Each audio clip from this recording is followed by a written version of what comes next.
There's something about returning to familiar places when everything else feels uncertain. As I drove through the tree-lined streets of Maplewood, the same route I'd taken countless times since I was 7 years old, I felt that familiar tightness in my chest begin to loosen. College had been overwhelming. Not academically, I could handle the coursework, but existentially. Everyone seemed to know exactly what they wanted, where they were heading, who they were becoming.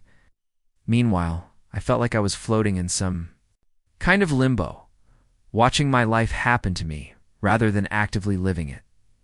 Danny's house appeared around the corner, and I smiled despite myself. The same white colonial with blue shutters, the same slightly overgrown garden that Elena never quite managed to tame completely. The same basketball hoop above the garage where we'd spent countless summer afternoons pretending we were destined. For the NBA, some things, thankfully, stayed constant. Danny Chen had been my best friend since second grade, when he'd shared his apple slices with me after I'd forgotten my lunch for the third time that week. We'd weathered middle school awkwardness together, survived high school's various dramas, and somehow maintained our friendship even as we'd chosen different colleges 3 hours apart. His house had become my second home over the years, especially after my parents' messy divorce when I was 15. While my own home became a battlefield of lawyers and bitter silences, Elena Chen's kitchen remained a sanctuary of homemade cookies and gentle questions about my day. Elena had always been more than just Danny's mom to me. She was the adult who actually listened when I talked, who remembered the things that mattered to me, who somehow made me feel seen in a way that my own parents, caught up in their own drama, rarely managed. She had this way of asking questions that made you think, really think, about what you wanted and why. "Alex," she'd say, settling into the chair across from me with her ever-present cup of tea, "what made you smile today? Not how was school? Or did you finish your homework?" But something that required me to pause and reflect. After her divorce 3 years ago, something had shifted in Elena. The ever-present warmth remained, but there was a new quality to her attention, a kind of focused intensity, as if she were rediscovering how to really connect with people. She'd started reading more, taking evening walks, asking deeper questions. Danny, caught up in his own life, hadn't seemed to notice the change, but I had. There was a loneliness in her eyes now that hadn't been there before, but also a kind of awakening, as if she were becoming more herself rather than less. "Dude, you need to come home this weekend," Danny had said during our weekly video call, his face pixelated on my laptop screen in my cramped dorm room. "I'm going out with Sarah on Friday night, but we can hang Saturday. Mom's been asking about you anyway." The thought of Elena asking about me sent a small, warm flutter through my chest that I didn't examine too closely. She has. Yeah, something about how she hopes college is treating you well, and that you're eating enough vegetables. Danny rolled his eyes affectionately. "You know how she is. She probably has your favorite cookies ready to go already." He wasn't wrong. Elena had been sending care packages to my dorm room filled with homemade chocolate chip cookies, tea blends she thought I'd like, and little notes asking about my classes. Her handwriting was elegant, careful, each letter formed with intention. I'd kept the notes in a small box on my desk, though I couldn't quite articulate why. "I might head out with Sarah again on Saturday night too," Danny continued, running, his hand through his black hair in a gesture I'd known since childhood. "But that's cool, right? Mom loves having you around anyway. She gets all lit up when you're there, asks me a million questions about what you're studying, whether you're happy." It's sweet, actually. Something in his tone made me pause. She asks about whether I'm happy all the time, man. I think she worries about you more than she worries about me sometimes. Which is saying something, because she still texts me to make sure I'm wearing a coat when it's cold. Danny laughed, but there was something thoughtful in his expression. "She's always been like that with you, though. Even when we were kids. Remember how she used to make you that special hot chocolate when you'd come over upset about your parents?" Fighting, I remembered. I remembered the way she'd sit with me at the kitchen table, not pushing me to talk, but just being present, stirring cinnamon into my hot chocolate and humming softly under her breath. I remembered feeling safer in that kitchen than I did in my own home. "Yeah," I said quietly. "I remember, so you'll come?" "Yeah, I'll come." Friday evening found me standing on the familiar front porch, overnight bag slung over my shoulder, watching the warm light spill from the living room windows. Before I could knock, the door swung open, and there was Elena, backlit by the hallway, light smiling in that way that made her whole face luminous.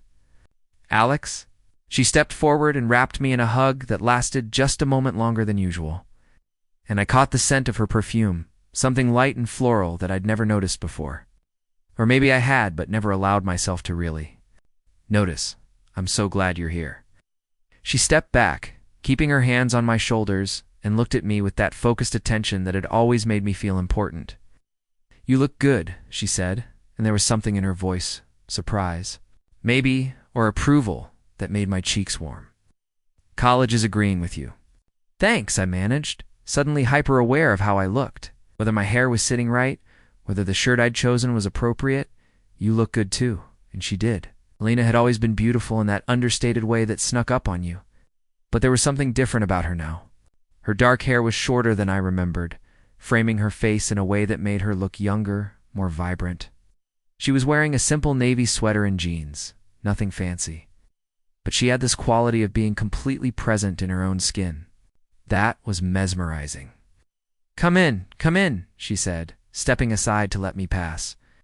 "Danny's getting ready to leave, but dinner's almost ready. I made that pasta dish you used to love. Do you still like it?" The house smelled like garlic and herbs and something indefinably comforting. Everything looked exactly the same. The family photos on the hallway wall, the slightly worn Persian rug in the living room, the stack of books on the coffee table, but it felt different somehow. Quieter, more spacious. "I love it," I said. Realized I was talking about more than just the pasta. Danny appeared at the top of the stairs, dressed in his good jeans and the button-down shirt he wore when he wanted to impress Sarah. "Alex, perfect timing. I'm heading out in like 10 minutes, but Mom will take good care of you." "Wait." He bounded down the stairs and gave me the kind of enthusiastic hug that had been our standard greeting since middle school. "Sarah's parents want to meet me," he said, his voice carrying a mix of excitement and nervousness. "It's kind of a big deal." "It's great, man," I said, and meant it. Danny had been talking about Sarah for months with the kind of reverence, usually reserved for discussing miracles. "I'll probably crash at her place," Danny continued, grabbing his keys from the bowl by the door. "But we'll hang tomorrow, yeah?" "Mom, don't let him leave before I get back," Lena laughed, a sound like wind chimes. "I think I can manage to keep Alex entertained for one evening." The way she said it, with just the slightest emphasis on entertained, made something flutter in my stomach. Danny kissed his mother's cheek, gave me another quick hug, and then he was gone, leaving behind the scent of his cologne and a silence that felt suddenly very full. "Well," Elena said, smoothing her hands over her jeans in a gesture that seemed uncharacteristically nervous. "I suppose it's just us then. Is that okay?" I asked, suddenly uncertain. "More than okay," she said, and her smile was soft and genuine. "I've been looking forward to catching up properly. Come on, let's eat before everything gets cold." The dining room table was set for 3, but Danny's hasty departure had left his place setting looking abandoned. Elena started to clear it away, but I stopped her. I said, "It feels more normal that way." She paused, Danny's plate in her hands, and looked at me with something that might have been gratitude. "You understand?" she said quietly. "Understand what? How strange it is when the house is too quiet? When everything is set up for the life you used to have?" She set the plate back down and adjusted the napkin beside it. "I keep setting the table for 3, even when it's just me. Force of habit, I suppose." We moved to the kitchen, where she'd prepared what looked like enough food for a small army. The pasta dish I remembered, yes, but also a salad with ingredients I couldn't identify, bread that smelled like it had been baked that afternoon, and a bottle of wine sitting open on the counter. "Wine?" she asked, following my gaze. "I know. You're 19, but you're in my house, and honestly, I could use the company." She paused, looking suddenly uncertain, unless you'd rather not. "I don't want to. I'd love some," I said, surprised by my own boldness. She poured 2 glasses, handed me one, and raised hers in a small toast. "To unexpected company," she said. "To unexpected company," I echoed, and when our glasses clinked together, I felt something shift, some invisible line being crossed. Dinner conversation flowed easily, as it always had with Elena, but there was something different about it now. Maybe it was the wine, or maybe it was the absence of Danny's cheerful chatter filling any potential silences, but our words seemed to carry more weight. She asked about my classes, my roommate, whether I was making friends, but the questions felt deeper somehow, as if she were really listening to the spaces between my words. I don't know. I found myself saying in response to her question about whether I was happy at school. Everyone else seems so sure about everything, like they have these clear paths laid out, and all they have to do is follow them. I feel like I'm walking around in fog half the time. Elena nodded slowly, twirling pasta around her fork but not eating it. I think the people who seem most certain are often the most afraid, she said. Real certainty, the kind that lasts, comes from sitting with uncertainty long enough to understand what you actually value. Is that what you did after? ... I gestured vaguely, not wanting to name her divorce directly, after my marriage ended. She smiled, but there was sadness in it. I'm still sitting with it, honestly. 38 years old, and I'm still trying to figure out who I am when I'm not being who someone else needs me to be. She looked up at me then, and something in her expression made my breath catch. There was vulnerability there, yes, but also a kind of strength I hadn't seen before, a willingness to be seen without armor. I think that's brave, I said quietly. Do you? The question seemed genuinely curious, not fishing for compliments. Yeah, most people just keep going with whatever story they've been telling themselves. Even when it stops fitting, it takes courage to admit you don't know who you are anymore. Elena set down her fork and really looked at me, her dark eyes searching my face as if she were seeing me for the first time. The moment stretched between us, charged with something I couldn't name, but could definitely feel. When did you get so wise? She asked softly. I'm not wise, I said, feeling heat rise in my cheeks. I'm just, I don't know, lost, maybe, sometimes. Being lost is the only way to find something real. The words hung in the air between us, and I had the distinct feeling we weren't just talking about college anymore. Elena seemed to realize it too, because she picked up her wine glass and took a sip that was longer than necessary, her eyes not quite meeting mine. After dinner, I insisted on helping with the dishes, despite her protests that I was a guest. We stood side by side at the sink, she washing and I drying, moving in an easy rhythm that felt both familiar and entirely new. The kitchen window was open, letting in the sound of evening birds and the scent of her garden and the domestic intimacy of the moment made something in my chest feel tight and warm at the same time. You don't have to do this, she said, handing me a soapy plate. I want to, I said, and realized it was completely true. I wanted to be here, in this kitchen, helping her with something so simple and ordinary that it felt almost sacred. Our hands brushed as she passed me another dish, and I felt a small electric shock run up my arm. Elena felt it too, I could tell, because she paused for just a moment, her fingers lingering against mine before continuing with the washing. Alex, she said, not looking at me, can I ask you something? Of course. Are you happy? Really happy? I mean, not just managing or getting by, but actually happy. The question surprised me with its directness. I thought about it while I dried a wine glass, considering my answer carefully. I think I'm learning what happiness might look like, I said finally. I think maybe I've been waiting for it to arrive fully formed, but it's more like ... moments. Like right now, actually. Elena turned to look at me then, her hands still submerged in the soapy water, and something in her expression made my heart skip a beat. Right now, she asked quietly. Yeah, I said, holding her gaze. Right now. Danny returned around 11, full of stories about Sarah's family and their evening together. But he was clearly exhausted from a long week of work and classes. He regaled us with tales of Sarah's father's interrogation techniques and her mother's insistence on showing him every family photo in existence, but his words were punctuated by yawns. I'm beat, he announced, stretching his arms above his head. Sarah's got some early morning thing with her sorority tomorrow, so I'll probably sleep in, and then we can hang, Alex. That cool? Absolutely, I said.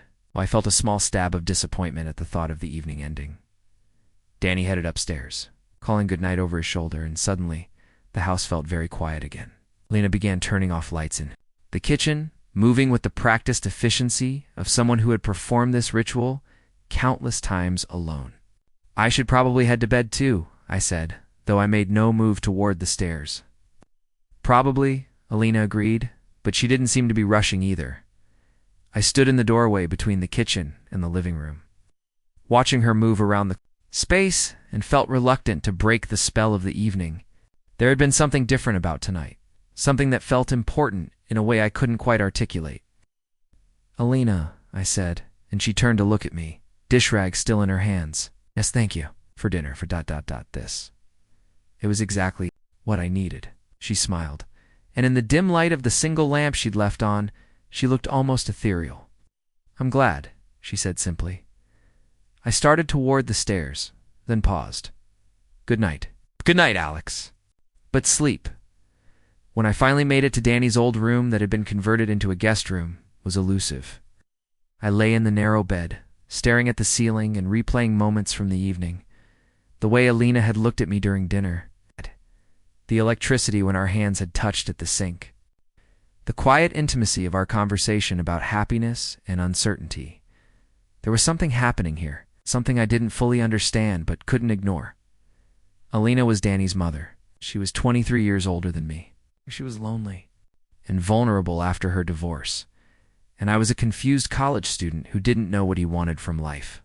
The rational part of my brain cataloged all the reasons why whatever I was feeling was inappropriate, impossible, wrong.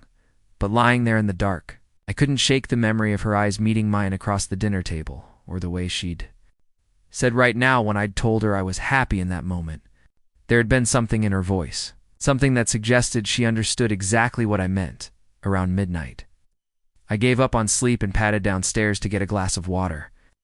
The house was dark, except for a single light coming from the living room, and when I peered around the corner, I saw Elena curled up in the corner of the couch, a book open in her lap, reading glasses perched on her nose.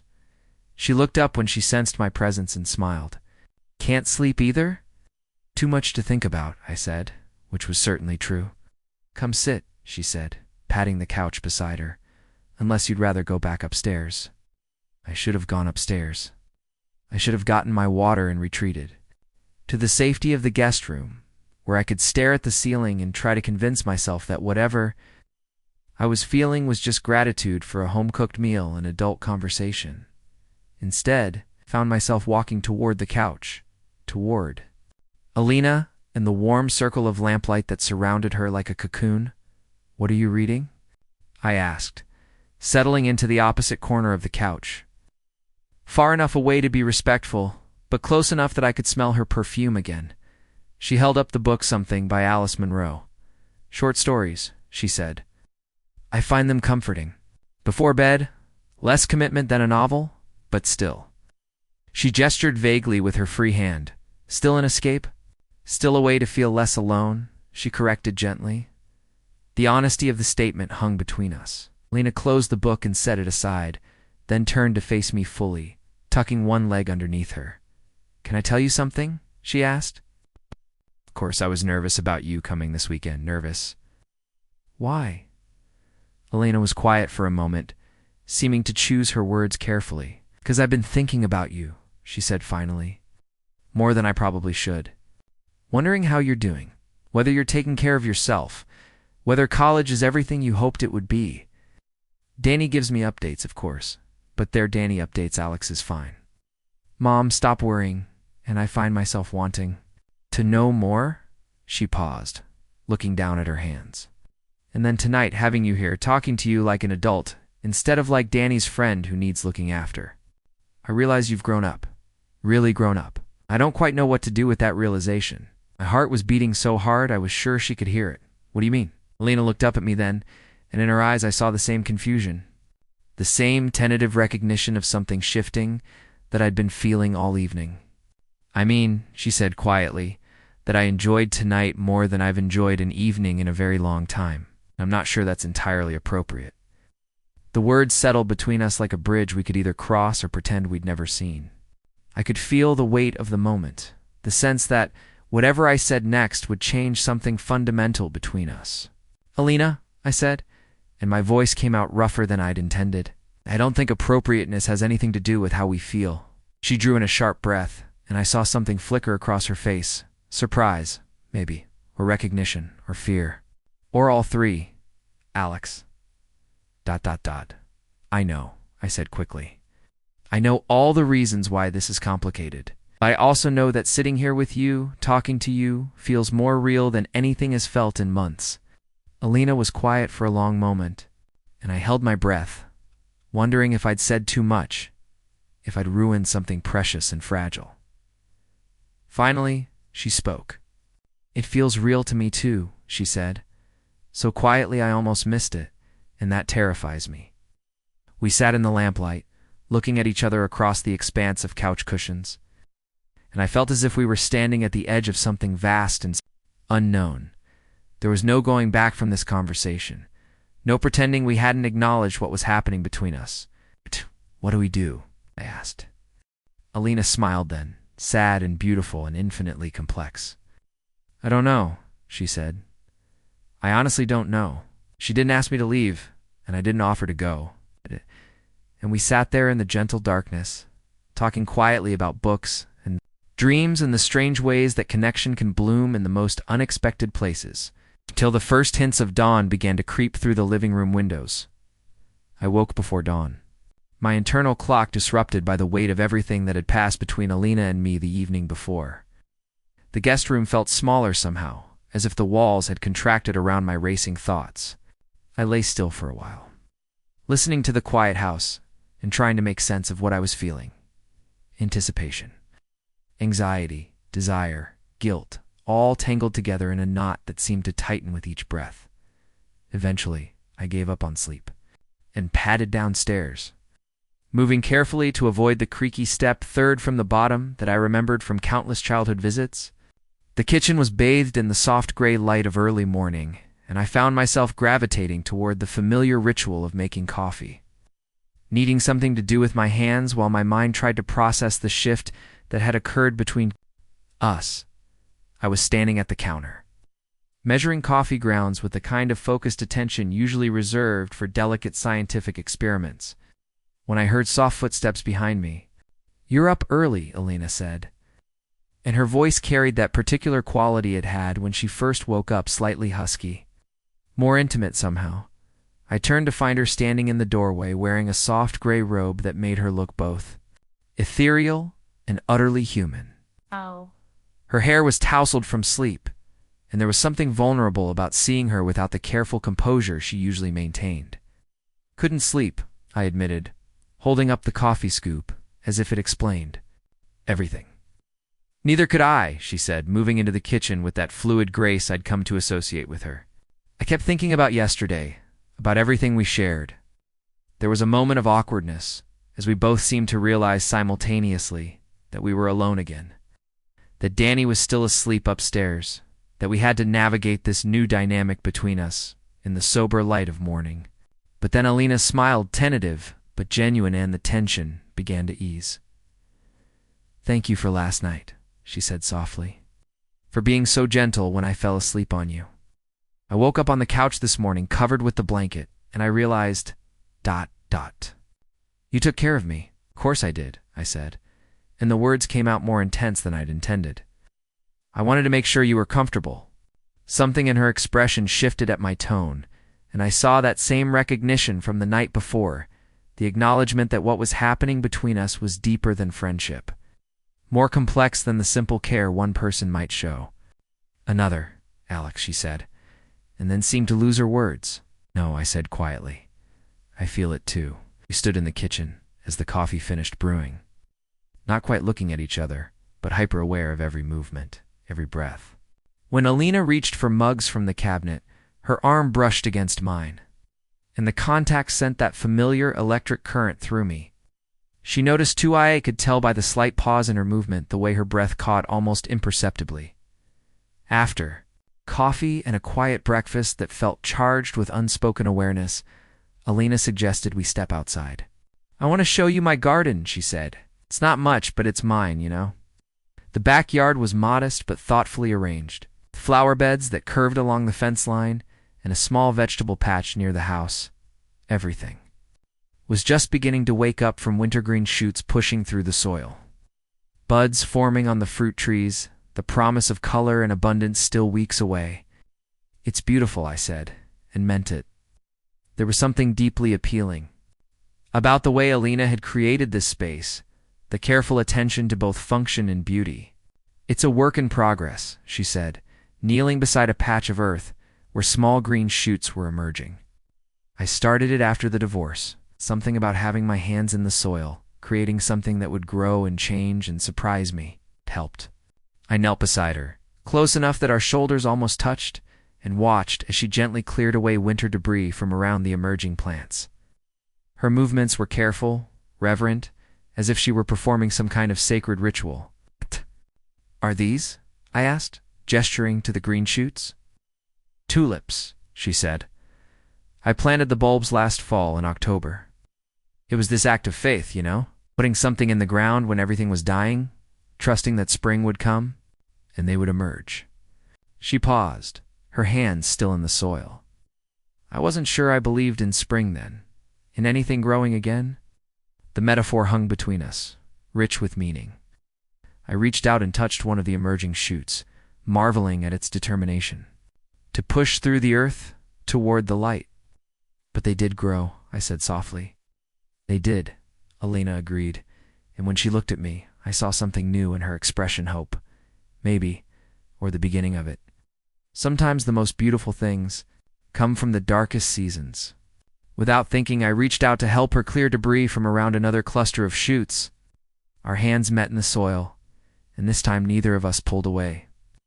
We stayed like that for a moment, kneeling in her garden, with our hands touching in the earth, and I felt something profound pass between Usan, understanding that went beyond words. "You have gentle hands," Elena said quietly, not looking at me, but not moving away either.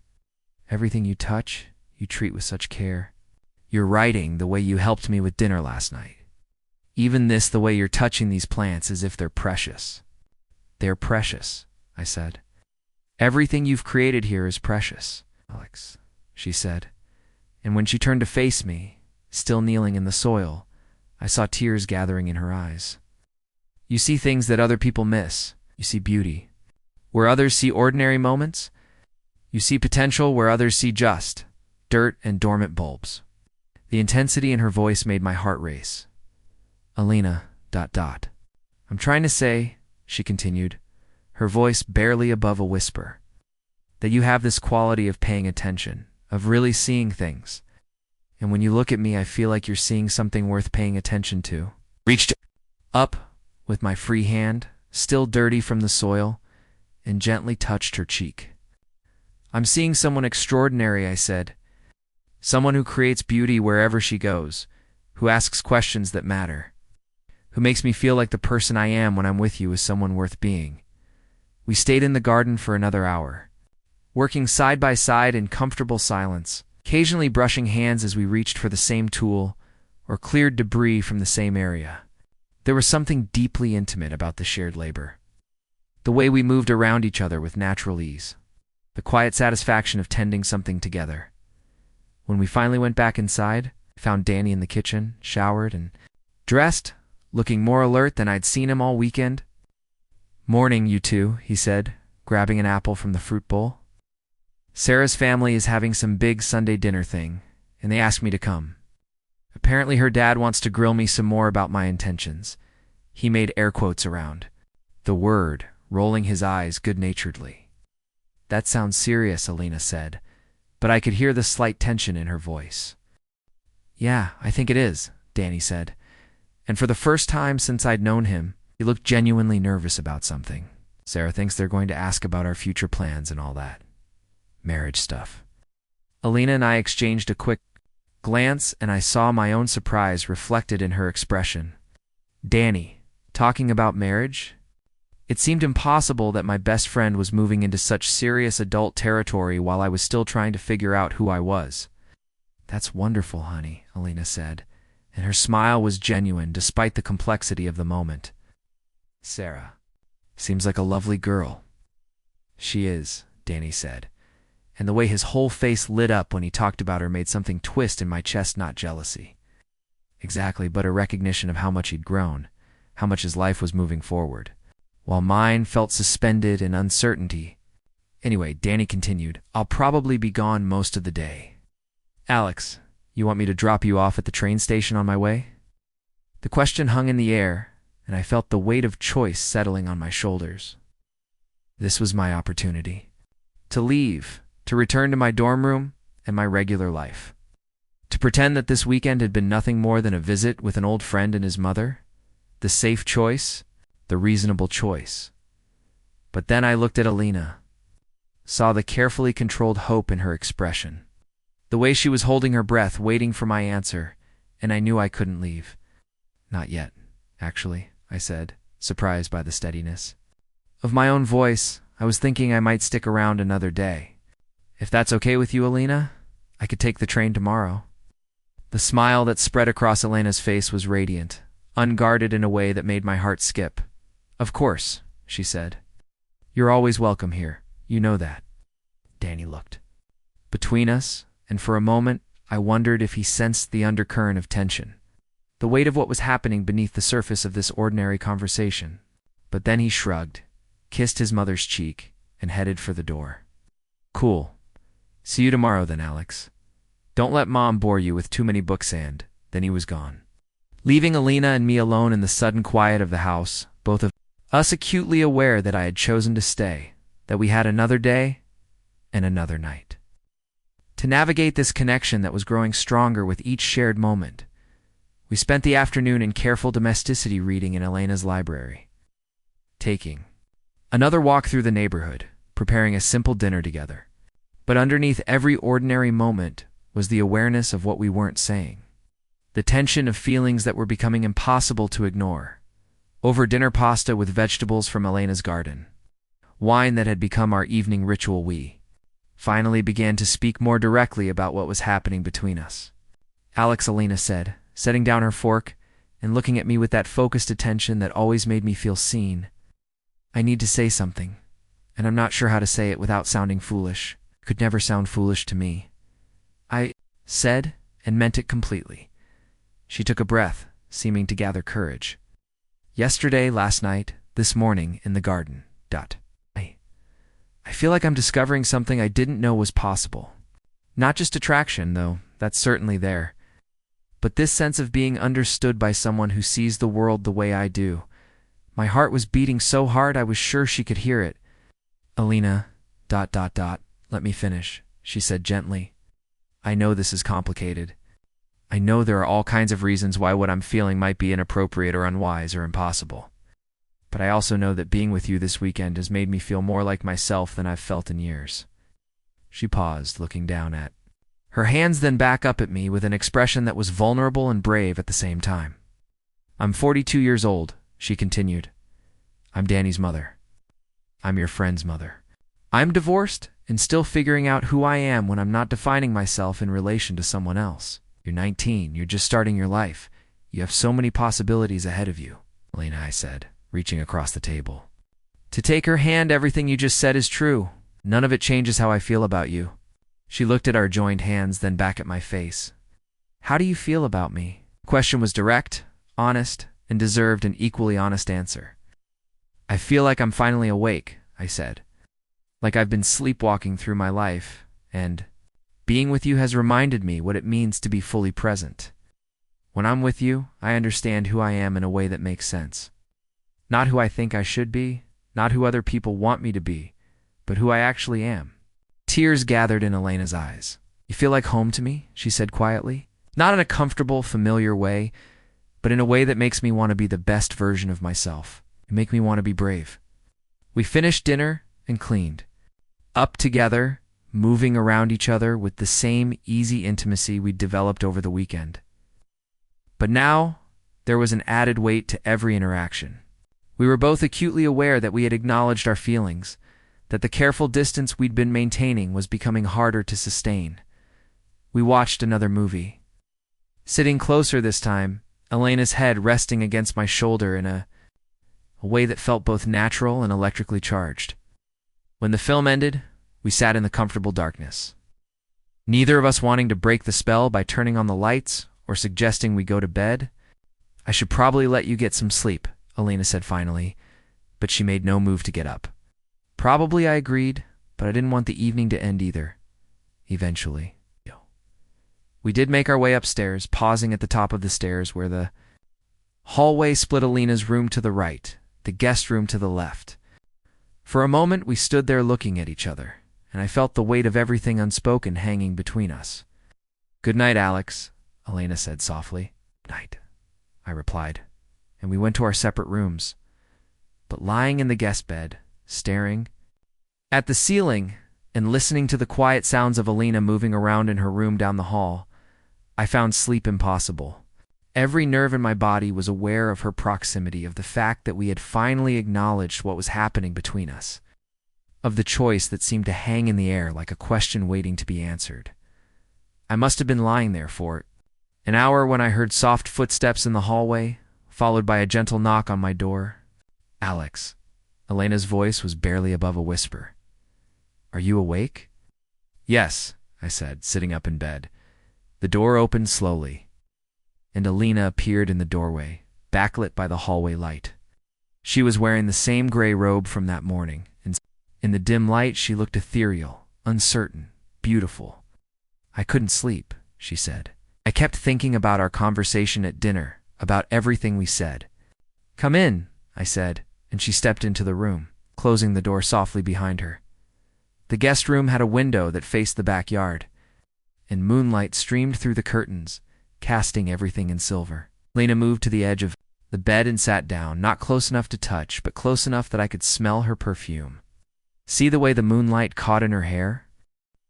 "I wanted to tell you something," she said, and her voice carried a quality I'd never heard before, vulnerable but determined, as if she'd made a decision that scared her but that she was committed to following through on. "What is it?" Elena looked at me in the moonlight, and I saw her take a deep breath, gathering courage. "I wanted to tell you that you're not just kind, Alex. You're not just thoughtful or mature, or any of the other things I've said about you this weekend." She paused, and when she continued, her voice was barely above a whisper. "You're handsome. And I don't mean just your face, though you have a beautiful face. I mean the way you move through the world, the way you pay attention to things, the way you treat people with such care and respect. There's something beautiful about who you are as a person, and I needed to tell you that." My heart stopped, then started again with a rhythm that felt entirely new. "Elena, ... I know this is complicated," she continued, reaching out to touch my face with fingers that trembled slightly. "I know there are 100 reasons why we shouldn't be having this conversation, but I also know that I've never felt about anyone the way I feel about you. And I couldn't let you leave tomorrow without telling you the truth." I reached up and covered her hand with mine, holding it against my cheek. "What truth?" "That I think I'm falling in love with you," she said. And the words hung in the moonlit air between us like a bridge we could either cross or turn away from forever. "Elena," I said, and my voice was rough with emotion, "I've already fallen." And then, as if drawn by some force stronger than logic or propriety or all the rational reasons why we should maintain the careful distance we'd been preserving, we moved toward each other. Elena's hand slipped from my cheek to the back of my neck, and I reached up to cup her face in my hands, and we kissed. It was tentative at first, soft and questioning, as if we were both still giving each other permission to want this. But then Elena made a small sound surprise, maybe, or recognition, and the kiss deepened. It became something that spoke to all the longing and connection and careful restraint we'd been carrying all weekend. When we finally broke apart, we were both breathing hard, foreheads touching, eyes closed as if we were trying to memorize the moment. "Alex," Elena whispered, and my name on her lips sounded like a prayer. "I know," I said, because I did know that this changed everything, that there was no going back, that whatever we had started this weekend had crossed into territory that was both beautiful and complicated and entirely uncharted. We held each other in the moonlight, and I felt something settle into place inside me. Some recognition that this Elena in my arms, the taste of her lips, The way she was looking at me as if I were something precious was worth whatever complexity lay. Ahead, I woke to the soft gray light of dawn filtering through the guest room curtains. Oh. And for a moment, I thought I was alone. Then I felt the warmth beside me, the gentle rise and fall of Elena's breathing, and the events of the night came flooding back with startling clarity. She was still there, still wearing her gray robe, her dark hair spread across the pillow next to mine. We had held each other through the night, talking in whispers until exhaustion finally claimed us both, falling asleep fully clothed but wrapped in each other's arms, looking at her peaceful face in the morning light. I felt a complex mixture of emotions, tenderness, protectiveness, wonder, and underneath it all, quiet certainty that what had happened between us was real and important and worth whatever complications lay ahead. Elena's hand was resting on my chest, and I could feel the steady rhythm of her heartbeat against my side. This was intimacy of a different kind than I'd ever experienced. Not just physical, though the awareness of her body against mine was electric, but emotional and spiritual. As if we had shared something sacred, Elena stirred, opening her eyes. Slowly, and when she saw me watching her, a smile spread across her face that was both shy and radiant. "Good morning," she whispered, and her voice carried the particular huskiness it had when she first woke up. "Good morning," I replied, reaching up to brush a strand of hair from her face. "How did you sleep?" "Better than I have in months," she said, and then paused, reality seeming to settle over her. "Alex, about last night, ... "No regrets," I said quickly, covering her hand with mine. "Do you have regrets?" Elena was quiet for a moment, considering the question with the kind of careful thought I'd come to associate with her. "No," she said. Finally, "No regrets. But I think we need to be very careful about how we navigate this." Before I could respond, the sound of Danny's alarm going off in the next room cut through the quiet morning air, jarring us both back to the reality of our situation. Elena's eyes widened, and I could see the sudden awareness of where we were. What could happen if Danny found us together? "I should go," she whispered, sitting up carefully. "Elena, wait, we'll talk," she promised, leaning down to press a soft kiss to my forehead. "But not here. Not now. We need to be smart about this." She slipped from the bed and moved toward the door, pausing to look back at me with an expression that was tender and complex and full of unspoken promises. "Thank you," she said quietly, "for last night, for everything." And then she was gone, disappearing into the hallway just as I heard Danny's door opening and his heavy footsteps heading toward the bathroom. I lay in bed for a few more minutes, staring at the ceiling and trying to process the magnitude of what had shifted between Elena and me. The physical evidence of her presence was still there, the impression her head had left on the pillow, the lingering scent of her perfume, the warmth that hadn't quite faded from the space where she'd been lying. Breakfast was a study in careful normalcy. Elena moved around the kitchen with her usual grace, making coffee and toast, but I caught the small glances she sent my way when Danny wasn't looking, the way her fingers lingered just a moment longer than necessary when she handed me my coffee mug. Danny, thankfully, was absorbed in his phone, texting Sarah and preparing for his own return to school. "You sure you don't want to ride to the train station?" Danny asked, looking up from his phone. "I could drop you off on my way back to campus."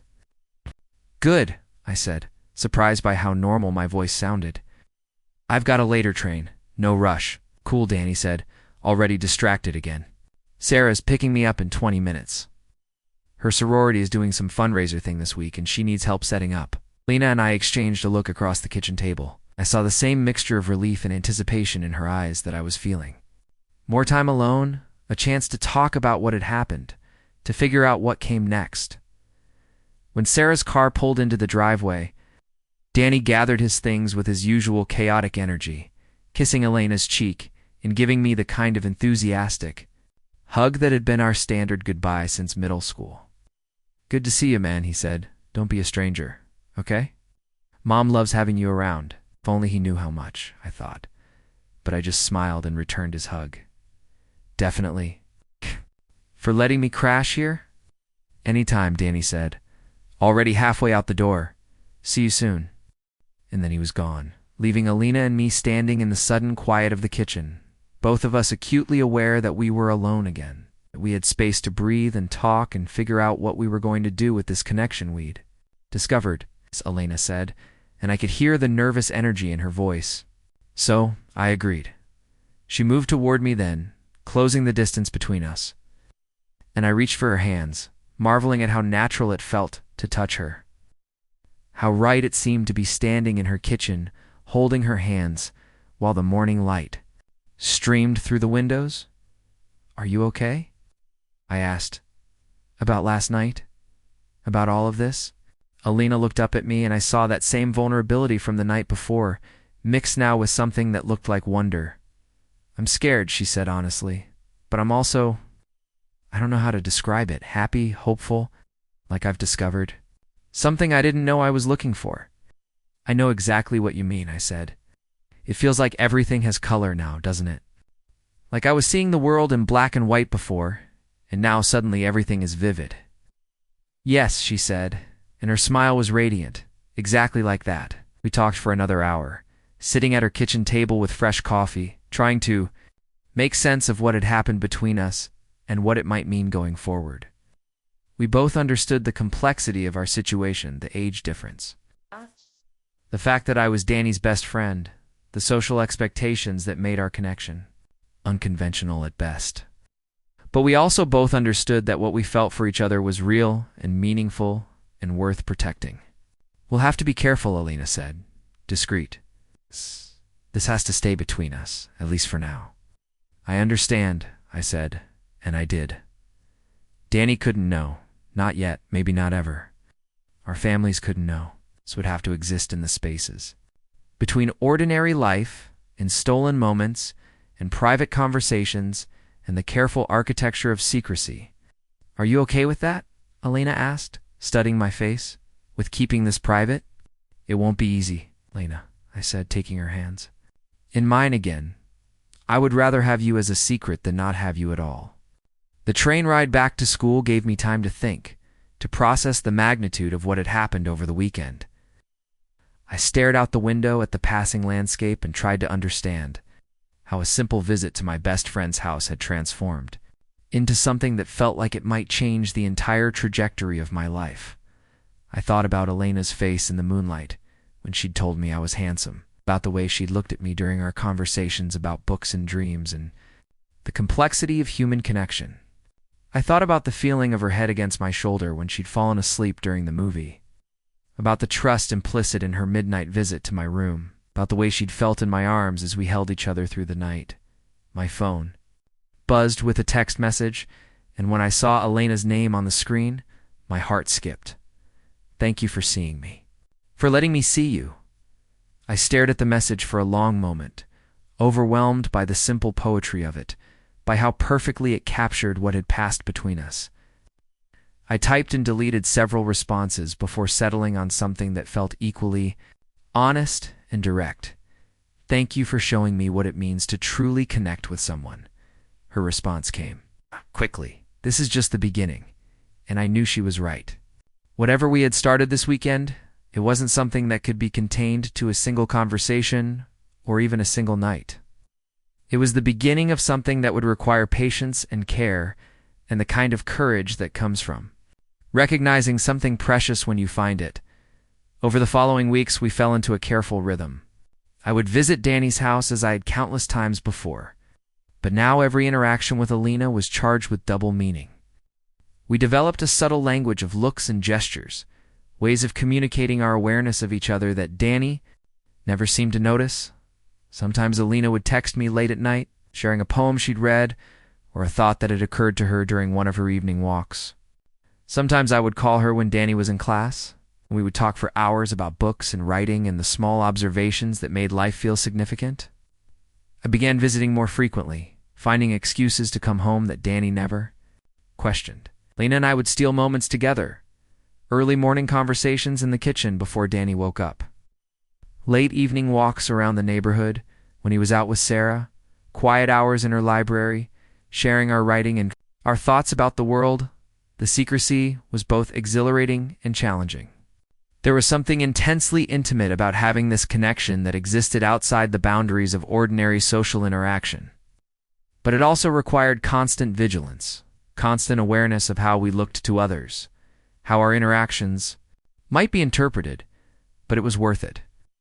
Every stolen moment, every private conversation, every careful touch when no one was looking, it was all worth it for the way Elena made me feel like the best version of myself.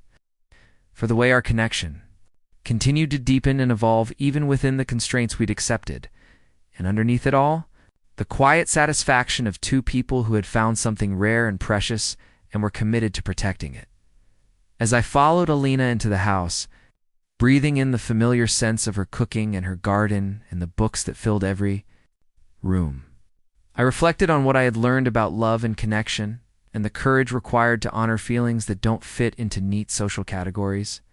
Some connections, I'd come to understand, transcend the boundaries that society creates.